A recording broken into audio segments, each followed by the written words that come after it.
I am Dominique Médard.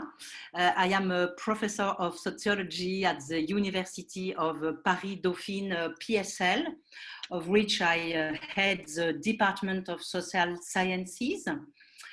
My research themes are work, social policies, and ecological conversion in the perspective of a new model of post-growth development. And I am one of the 8 women researchers who initiated this manifesto. And I am very, very happy that we are meeting today, which allows us to get to know each other and discuss the future of our initiative. Welcome, and now I give the floor to Julie Battilana. Great to see you all. Thank you so much for joining us today. My name is Julie Battilana. I'm a professor of organizational behavior and social innovation at Harvard University.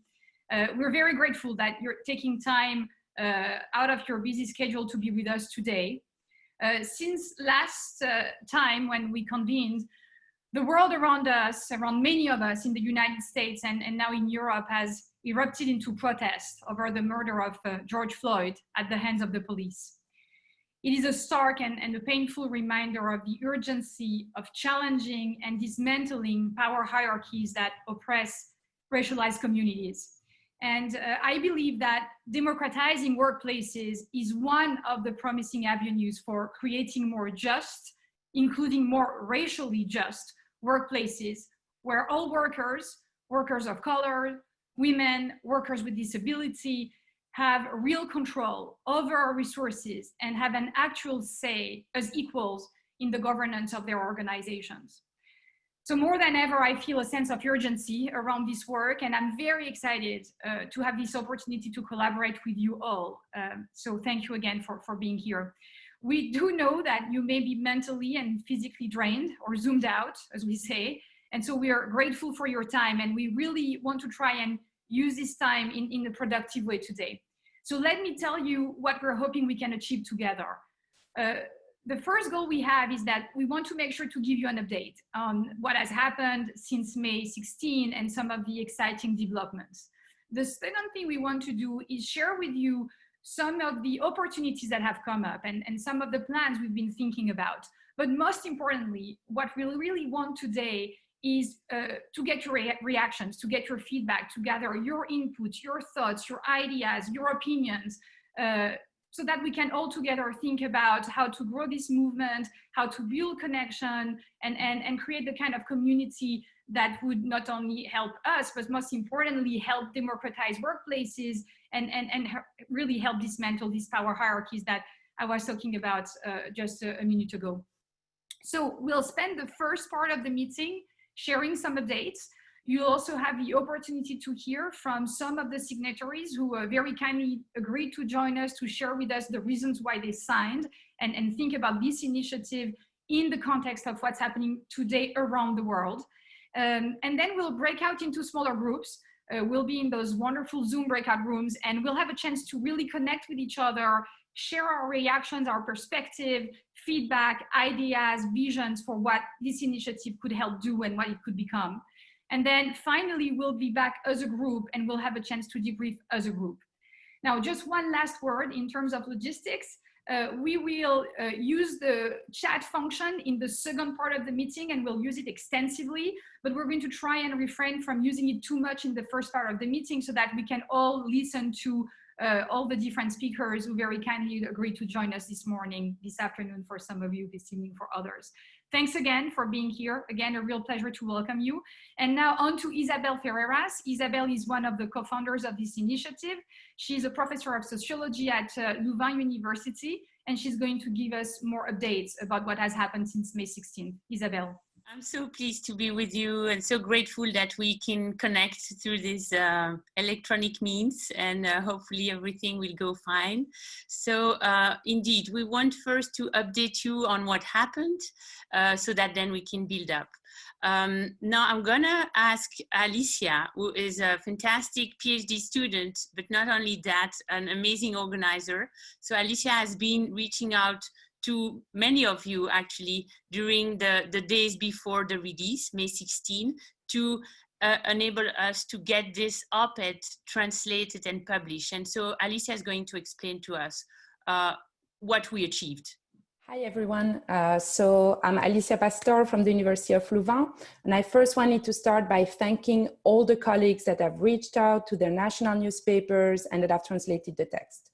So on May 16th, the statement was published in 43 newspapers in 36 countries and translated in 27 languages. And as of today, there are 5,752 signatures. We use some media monitoring software to track the progress of the democratizing work message. And I wanted to share some stats with you now. So first off, the webpage democratizingwork.org has received 87.5 thousand page views.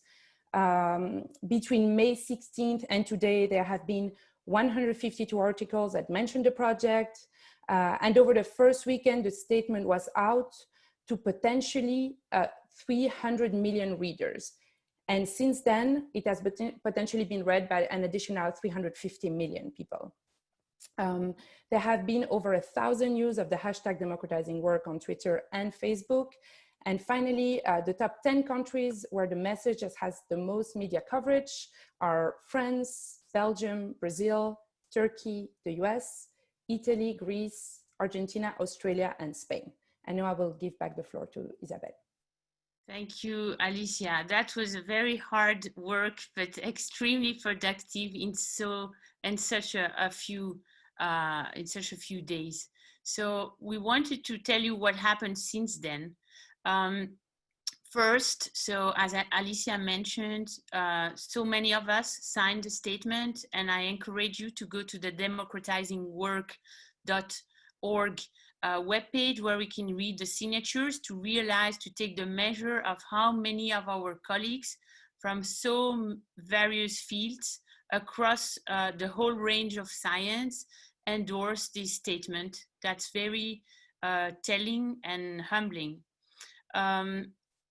A second point, we got organized, as some of you know, I think, through a core group of female scholars who have expertise on issues related to this statement. We were 8 originally, and then we extended the group to 4 wonderful other female scholars who reflect more diversity, because our group was originally started in the northwestern world, and we wanted to reflect the global reach that this statement got. Thirdly, we got lots of interest from the media, but also, that Alicia told you, but also from the labor movement and from some political parties. So it's still completely underway, and that's going to be connected to the actions that we want to discuss with you. But it's very clear that the labor movement has somehow got the message and understand that there is a statement out there that really speaks to the conditions of workers and to the mission of the labor movement and trade unions in particular. So just to mention one meeting next week, the core group has an appointment with the General Secretary of the European Trade Union Confederation. This is indicating that real actors in the real world have noticed and want to discuss what scientists indeed can help them move forward in the real world. But we also have had discussions with political parties, mostly in Europe, across various countries, France, Belgium, Germany, where political parties also have noticed and want to think more deeply about the avenues that basically open up now that we are in this crisis, in this COVID crisis, and that maybe some major decisions could be made for a better, more democratic and more sustainable economic future. I'm going to stop with this update, but so you see a variety of new interest, connections, that's underway and that we feel have to be sustained, we as scientists can continue to propose to these groups, these actors, to discuss with them these principles. Now I'm going to introduce Hélène Landemort, who is a professor of political theory at Yale University, and who is going to introduce four among us of the people who signed the statement and from whom we wanted to hear today. Hi everyone, so I'm Hélène Landemort. Thank you, Isabelle, for the introduction. So I'm delighted to be part of this initiative.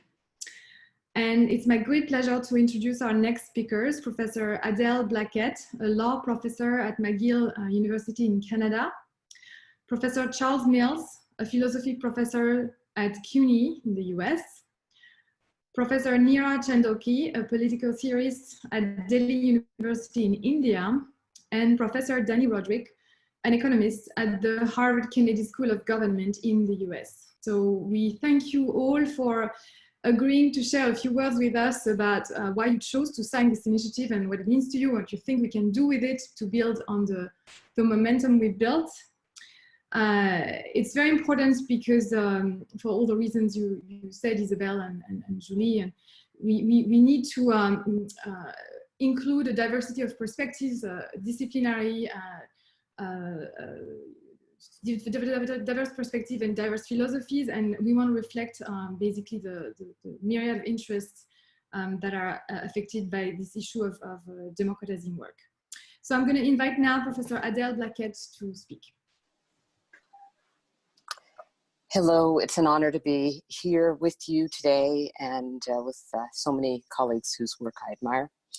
My name is Adele Blackett. I'm a law professor and Canada Research Chair at McGill, and my life work has been on decolonizing labor law, and it has two relevant focuses. One is to build multi-level social regulation of the conditions of work across borders for historically marginalized, often racialized workers who are rendered invisible in the contemporary economy, care economy, informal economy, domestic workers in particular. The other is to challenge the methodological nationalism in labor law by rethinking the appropriate governance levels, plural, for labor, including ways to create policy space for redistributive social protection across the development divide in regional trade agreements, so social regionalism. And in both of these, I focus closely on the role of international actors, including the ILO, International Labor Organization.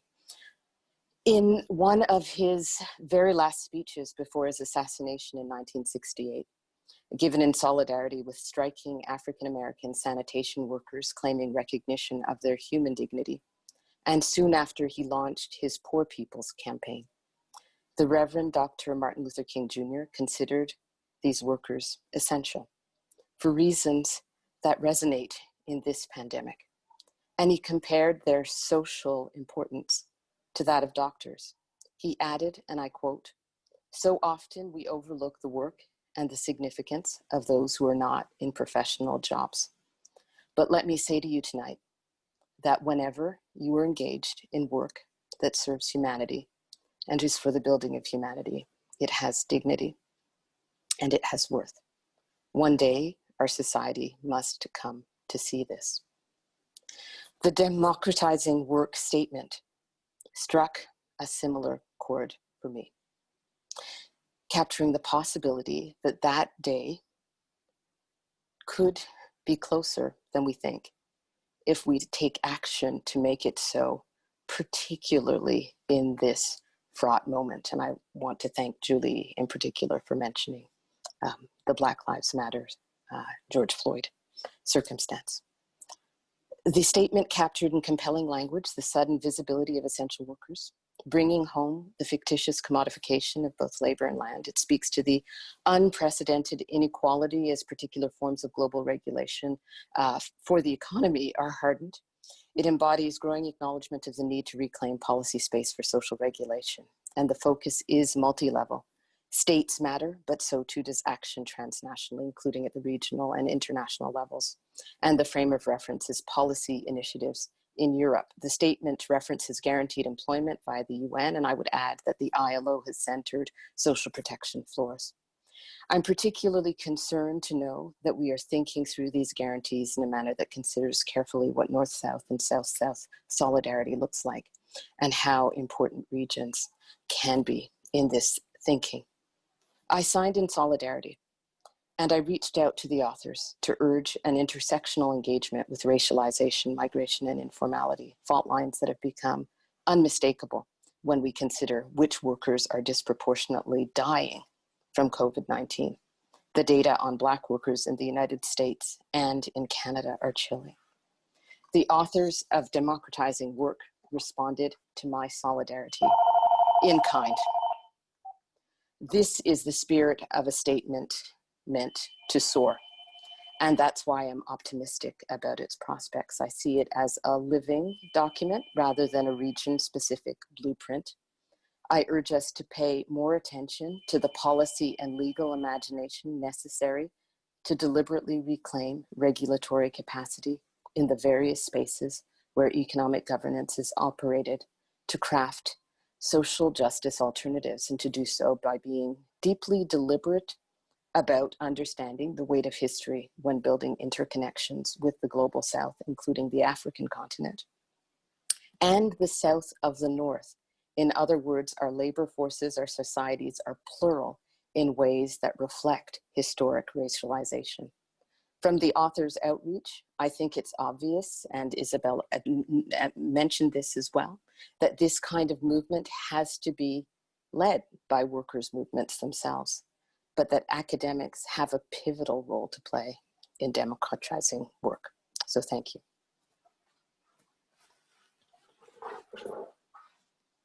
And now I am delighted to introduce Charles Mills, a political theorist at CUNY. So I'm Charles Mills, as Adele has just said. I was honored to have been asked to be a signatory to the Democratizing Work statement, and was happy to do so.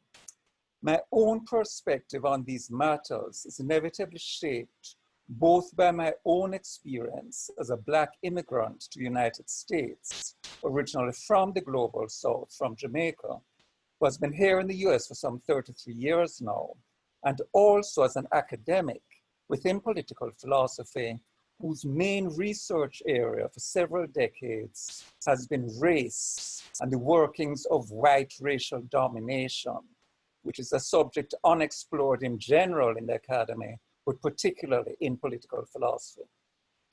And following up, I believe, on the points Adele was making, though from a more abstract philosophical point of view, it's important to emphasize that racial subordination has distinctive aspects that are not always captured in the categories deployed by the white left, who have tended to presuppose in their theoretical analyses a white working class who have achieved normative equality with the arrival of modernity, but who still suffer material handicaps because of the differential power of capital.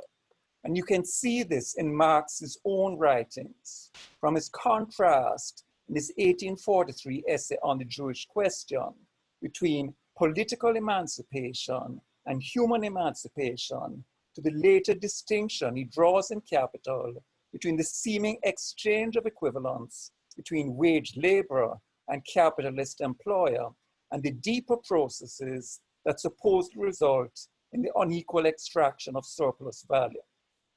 And the point that needs to be made is that even in Marx's time, political emancipation had not been achieved by the populations racialized by modernity. Expropriated Native Americans, enslaved Africans, colonized peoples, nor was there equal humanity recognized. So from the beginning, arguably, we need to understand that the workings of what was famously dubbed by Black political theorist Cedric Robinson, racial capitalism, not a Platonic, raceless, colorless capitalism, but a deeply racialized capitalism. So democratization of the workplace and the corporate sector, decommodification of work, remediation of environmental problems, all are eminently worthy goals that I'm happy to sign on to, but they're really necessary rather than sufficient conditions for racialized Black and brown populations who are not even granted the formal rights of liberal democracy, who in the case of Black slave labor, were themselves as human beings commodified, not their labor power, and who through environmental racism will certainly be differentially and disastrously affected by the planetary crisis, insofar as they are more likely to be regarded as expendable populations and made to bear the brunt of the oncoming ecological disaster. So while I'm completely on board with this initiative, and I congratulate the people who launched it, I just wish to remind everybody, as the last 9 days of demonstrations here in the US have brought home, that white supremacy has its own dynamic, not to be reduced to corporate class domination, and will need to be addressed by targeted race-specific measures as well. I now give the floor to Neera Chandoke.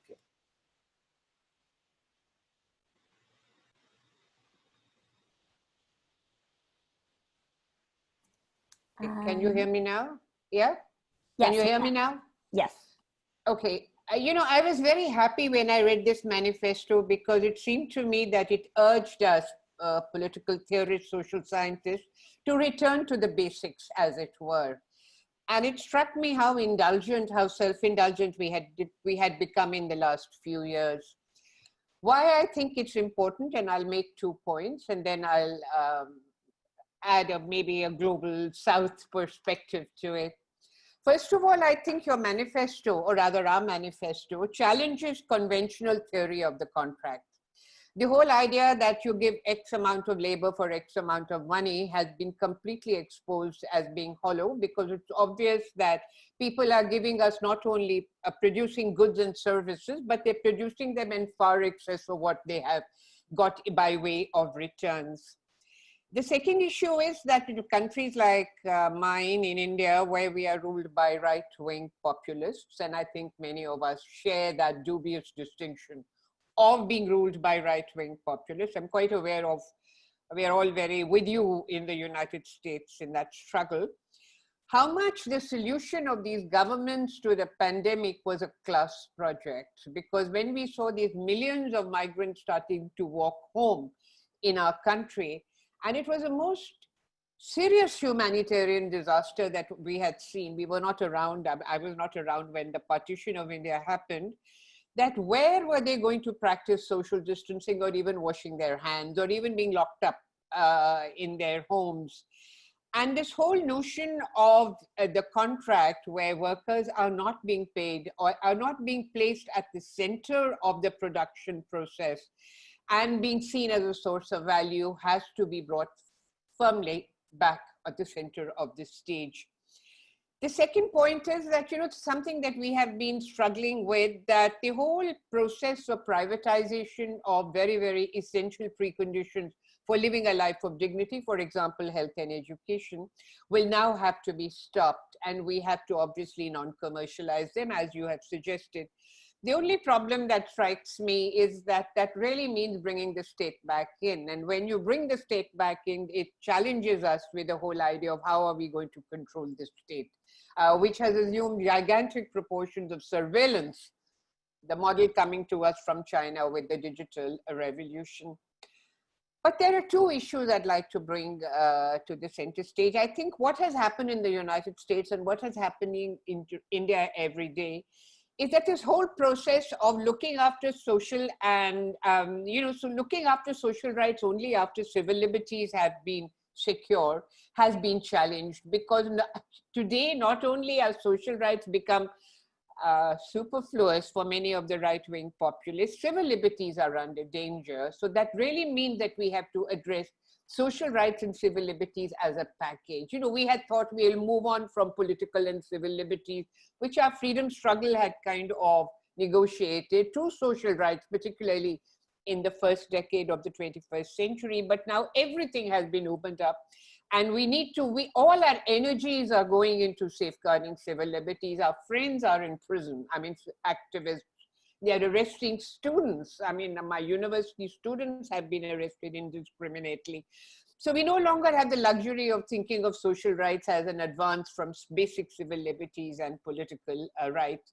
And finally, you know, when we talk of when the manifesto speaks of negotiation with the state, no longer are the conventional distinctions between the formal and the informal working class apt, because what is really happening is that within the formal working class, which is only 8% in India of the total working class, we have a contractualization and the casualization of labor. So within the organized working class, which has trade unions to speak up for it, we have a whole body of workers who absolutely have no social protection.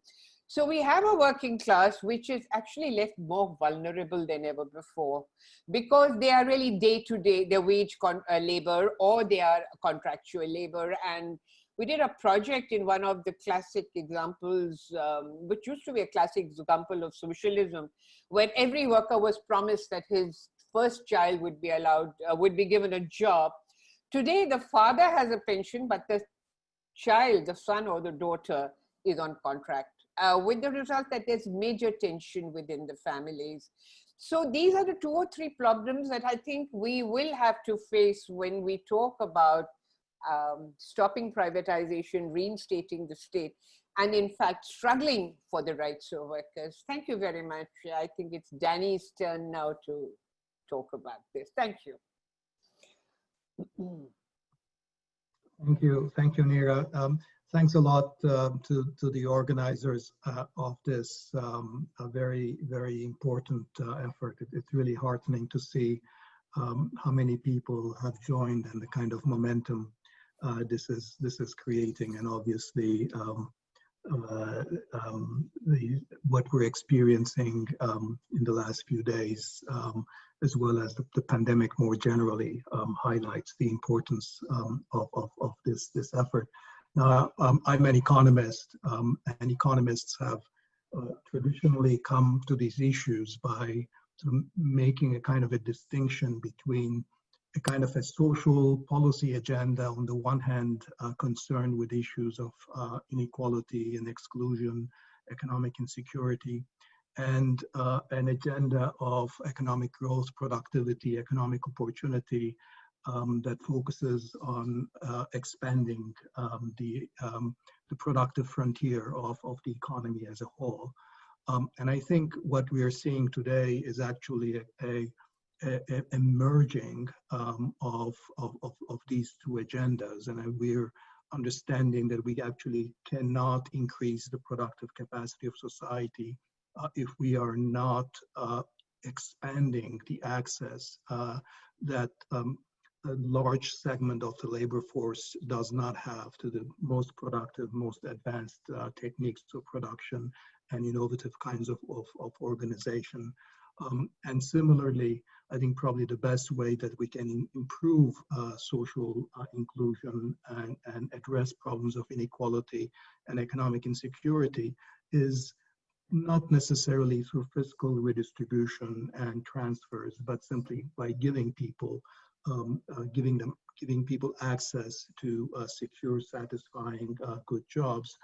And I think that's the sense in which I think that the social and the economic agendas are increasingly overlapping with each other. And I think economists are a laggard in this kind of thing, but I think more and more economists are coming to understand this as well. My own interest in this it really derives from a kind of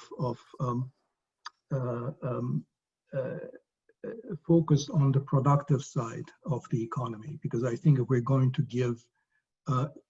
to increase access to good jobs, and good jobs obviously come with workers having voice, participating in the decision making in the workplace, and having a kind of a autonomy and control, and a kind of a progression in terms of careers.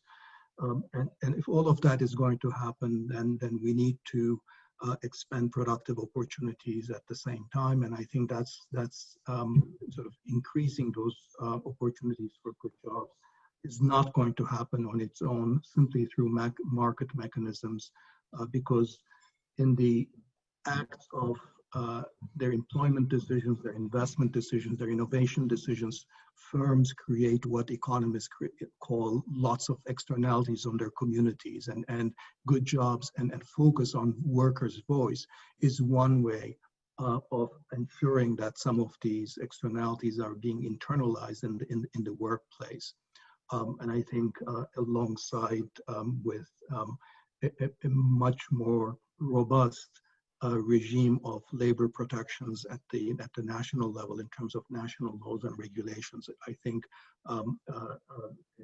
mechanisms of worker voice and democratizing the workplace, I think are very important in that way. I think I'll just end with this. I think we need to do a lot of experimentation about how to get this thing done. I don't think there's going to be sort of one mechanism. I think what may be required for large firms in terms of worker representation is not going to work for small and medium-sized firms. It doesn't going to work for the gig economy. So we need to experiment with a lot of different mechanisms where we can increase labor's voice and its bargaining power about those kinds of decisions. And I look forward to being part of those discussions. I'm going to now turn the virtual microphone over to Pavlina Cherneva. Thank you, Danny. Thank you all for joining us. My name is Pavlina Cherneva. I'm Associate Professor at Bard College and a Research Scholar at the Levy Economics Institute. I work on economic stabilization policies, including those that guarantee the right to decent employment to all. I just want to give you a little update on what we are planning to do going forward and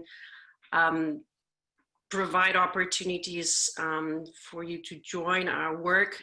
I have to say that just the turnout is a living testament to the importance of this work, and we are very encouraged and very inspired to have received such enormous support on such short order. So we think that we can really move forward making meaningful change, but we need you. So we propose 4 concrete actions that we can take. What we're hoping to do is basically keep the momentum and then build on this work.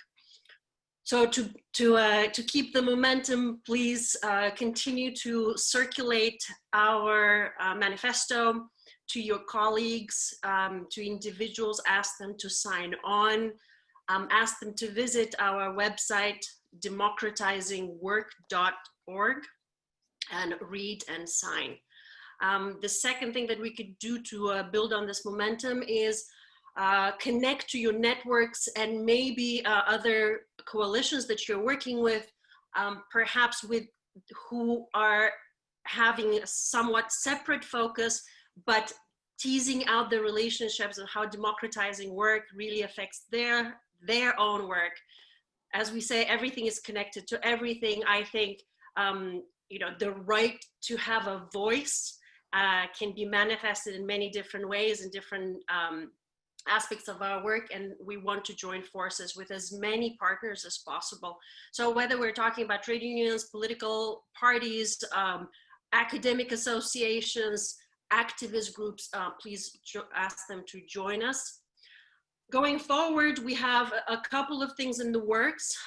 We right now are looking to produce a book that is based around the manifesto that will be published by Le Seuil and other publications. It will be also translated in other languages. And so the text will elaborate on the manifesto with contributions by the key contributing core group scholars that will elaborate on their aspect of their work and how it connects to the broader vision of democratizing work. What we would like to do is find translations and hopefully publish it in many different languages. So we invite you to consider writing a preface to a translation in a different language, and then building that global conversation by connecting the specific problems that perhaps your region or your country is experiencing, and connecting it to the manifesto. So reach out to us about possibilities for publishing this work in other countries. The second thing to mark your calendars would be an event that we're organizing for the spring. The book we are aiming to come out in the fall. The spring will have a global forum, a global conference, and that will be in May 2021. The specific date will be determined. We're thinking of it as not just a conference, but a working conference. And we're hoping to have participants from various different parts of the world, from academia, from civil society, from activists. Again, we want it to be an inclusive project, not just a standard academic conference. We would like to engage in a conversation with people who can make meaningful change at all levels. The topics, again, would be how to discuss the manifesto, is the manifesto, but how specifically to take actionable in practice steps to move forward with this work. And so we suggest 3 working groups as we plan for this conference. One would be on organizing the sessions or the working groups that deal with democratizing the firm to remediate the environment.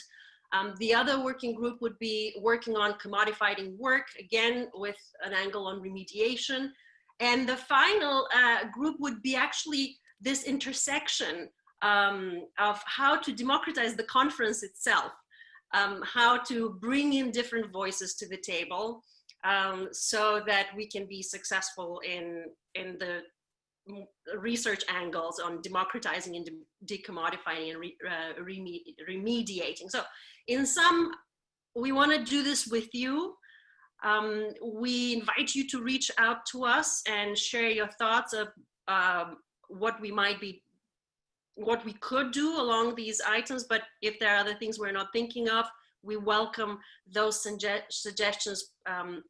So we thank you very much for joining us.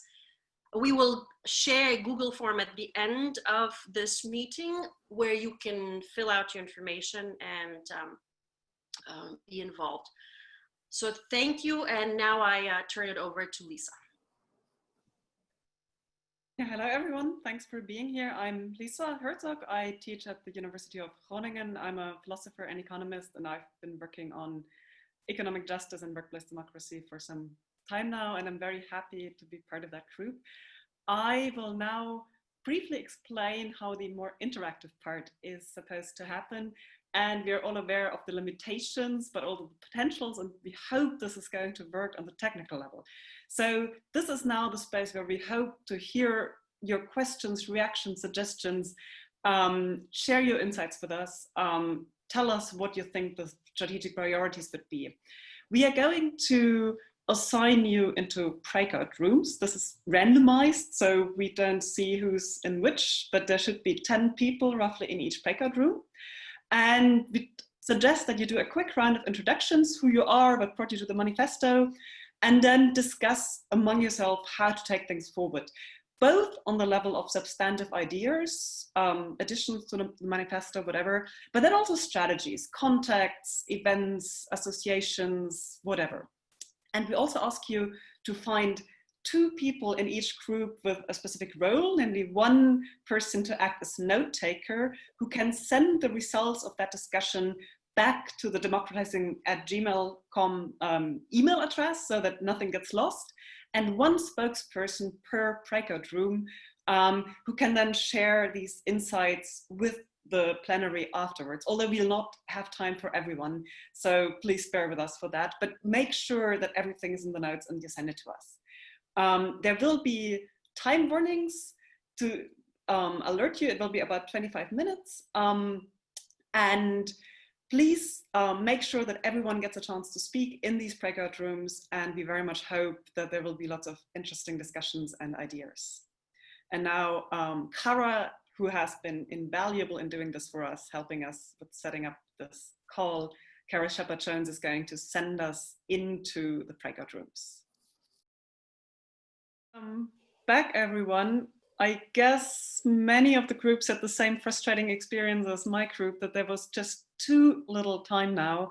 And we really apologize, but we want to get your ideas. So there will be a Google form that will be posted here in the chat, and we'll also send it out by email because we want to collect all the ideas. Also, note takers, please send stuff to us, names of initiatives, of publishing houses, whatever.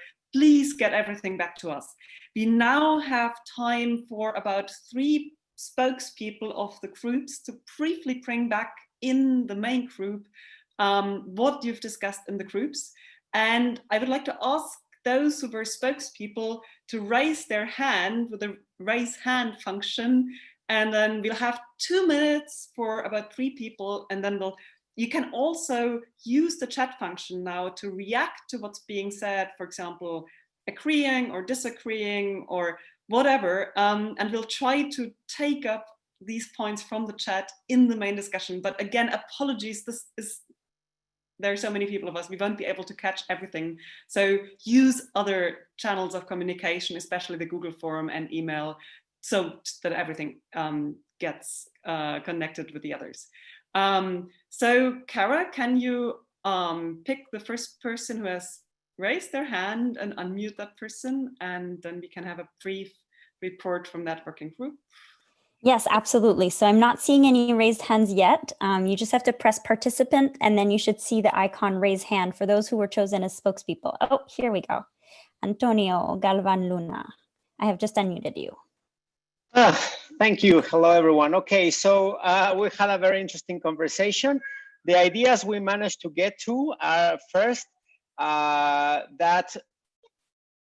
that we need to focus on 2 things. One is on policy making, and the other one is in businesses per se, right? So transforming policy making and transforming businesses. And the ideas, very briefly, were to have discussion tables during the conference where we bring together policymakers, academics, and practitioners, and that the intended result of these discussions are some kind of documents or manifestos that then the policymakers can make the commitment to bring back to their work and start working on that. Academics, same thing, and practitioners or businesses to start implementing those ideas. The second idea is that there needs to be a focus on regional levels, because we know that the different international regions are different. So policies in Europe are very different than the ones in America or Mexico. And I think that's where we got. Thank you so much. Yes, yeah. Regional groups connecting people in regions, that's something we've also considered, and we are still thinking about technical possibilities of doing that in a good way. Do we have a new hand, Kara? Yeah, yes, we have Fadel Kaboub. I am just unmuting you. Okay, oops, can you hear me? Yes. Yes. Okay. First, I must apologize to my group because we did not get a chance to hear from everybody at the end, but so I'll report whatever was discussed in that short amount of time. First, we second the idea of having a conference and a book, and all of that is fantastic, but it's still too academically oriented in terms of what we're trying to do. So the 2 ideas that were raised was building synergies with social movements. So we bring the analytical academic expertise to the table, but it's not going to go anywhere if it's just within the academic circles. There are social movements around the globe who have the lived experience and who are part of this struggle that we're talking about. And we must interface and build synergies with them across the globe to do this in a systematic way. And so the regional aspect is important. And then finally, one suggestion was kind of to mimic the environmental global movement that that Greta has created in terms of the 1 day a week strike to keep the pressure constantly and to keep this subject on everybody's mind on a regular basis, because we're talking about, undoing deep structures from, global capitalism, and it's not going to be done by one statement or one book or one conference. So we need to be persistent. Thank you. Absolutely. Yeah. Thank you very much. Kara, Yes. more hands? Yes, we do. One or two more. Yes. Ludwika Spaskovka, I'm going to unmute you. Thank you. Thank you very much. It was a very interesting conversation. We had a very diverse group, so both academics, but also NGO activists and an artist as well. So just a few points that we shared. First of all, how important it is to make this issue of the importance of democratizing work a permanent feature of the media landscape. So just really profiting, taking advantage of, the online media and how fast news travel around the world. That was the first point. The second one was also about unionizing and really the precarization also of academic work as well. And that one question we need to ask is really, where do workers learn about their rights? So in that sense, unions or workers communicating amongst each other and really taking account of the different contexts we all come from. I'm based at a UK academic institution, university, and we're aware that universities in the US or in Canada, as the group pointed out, function in very different ways. So these channels of communication among workers and academic workers are very important as well. Also in terms of the arts, grassroots level groups and communications, also disseminating the importance of what this initiative stands for among these grassroots groups, both in the NGO sector, but also at the level of culture and arts.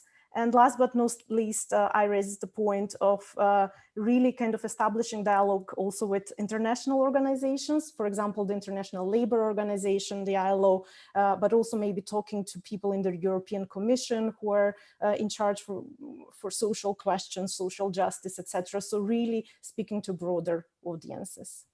So thank you. I mean, that is a topic that came up, I think, with all speakers, that we need to reach out to many different groups. I think we have time for one more report. Kara, is there another hand? I'm not seeing any hands, but please. Okay. May I represent my group? Yes, go ahead. Can you hear me? Yeah. Yes. Well, this is more in the nature of clarification. 4 or 5 suggestions. First of all, what is the thrust of the project? Would it be academic, or would it be building links with trade unions and left parties, etc.? But it seemed to us that obviously you cannot have good practice unless you have good theory. So one of the objectives may be opening up of categories that have been taken for granted. The second issue that came up is, how do we integrate this project into the larger project of democracy? This was Catherine's suggestion, because she has a forthcoming seminar on democracy, and we thought maybe the nature of work could be integrated with the theory of democracy to actually generate a more appropriate and a more relevant concept of democracy. The third, I'm sorry, I'm synopsizing. The third suggestion was, or the third question was, do we look at policy making?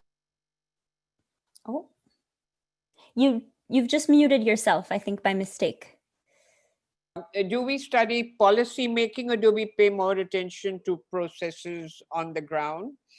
What exactly is it that we are focusing on? Which I don't think is such a big issue, because we can do everything. It depends upon how you get it together. And finally, how do we carry out this project in light of the complete demise of left parties across the world? Now that, I really don't think the working class can speak unless you do have a vanguard party. And the working class is so differentiated now that what about the demise of the left parties? I mean, how do we go about understanding this process? And if the left is really in decline, then how do we articulate the plural nature or even the conflictual nature of the working class these days? That was about, we had, actually some people couldn't connect, so we had a smaller group. Yeah, thanks. Well, thank you, everyone. This was already incredibly rich, and there was some overlap, but there were also lots of different ideas. Again, please share things with us. We'll take note of everything in the call. We'll take note of things in the chat. And with that, I now would like to hand back to Julie and Isabel for wrapping up the meeting. Thank you very much for all your input, and we really appreciate your time and energy, and we hope to take this forward with you. Thank you. Thank you. Thank you, Lisa. So I want to thank all of you again. I feel this is just the very beginning of this conversation. Like many of you, I'm sure I was in the middle of the conversation with my group and getting very excited and then frustrated that it had to be cut short. So I'm very much looking forward to engaging with you more. Thank you for all the suggestions in the chat. Please do fill out the form, the Google form, so that we can be in touch and then really make it our joint initiative. But so much of what we heard already has been sort of really changing my thinking in terms of what we should be doing next and how to work all together. So please do continue to engage, and we will be in touch shortly with an update in terms of what we will have learned from all of those suggestions. And we'll also be thinking about ways to enable everyone, both like locally in the different regions and then globally, to get together. And we heard your message and loud and clear. It should not be only an academic initiative. This is what it ends up being, that'd be a total failure. It has to be at the intersection between academia and all of the different players. And we have to do that with humility. We're only one of the stakeholders and we want to contribute. And so thank you again, not only to the academics who joined, but we also had a number of practitioners in our group. And this is this diversity that's going to make it, I think, a unique initiative. So onward, and thanks again. Isabel, to you. Yes, thank you, Julie. It's been very comforting to see indeed all of you engage with this discussion today. And I think obviously, as Julie said, we are taking note of everything you said, but let me reinforce one point. We are not going to be as effective as we could without your energy. So this is really a moment where, as we see from the academia, we can really be useful to society, but we need to get organized. And so you have the Google form that's posted in the chat, and that we will send again through the mass mail coming from democratizingwork@gmail.com. Let me say that obviously, if you are here today, it's probably that email is enabled to access your mailbox, right? But because it's a mass mail, sometimes that mail might be filtered through the spam box. Please make sure you get the message, because obviously we're not capable to email you individually. And we're going to send very important information so that we can keep in touch. But that Google form is really the closest thing we have to try to organize ourselves. So please take the time to go through it, see all the items that we put in it. We clearly did not think of every great ideas that you today shared. And so please use that open box to report these are the other ideas. And indeed, as Julie said, we really want to help organize this.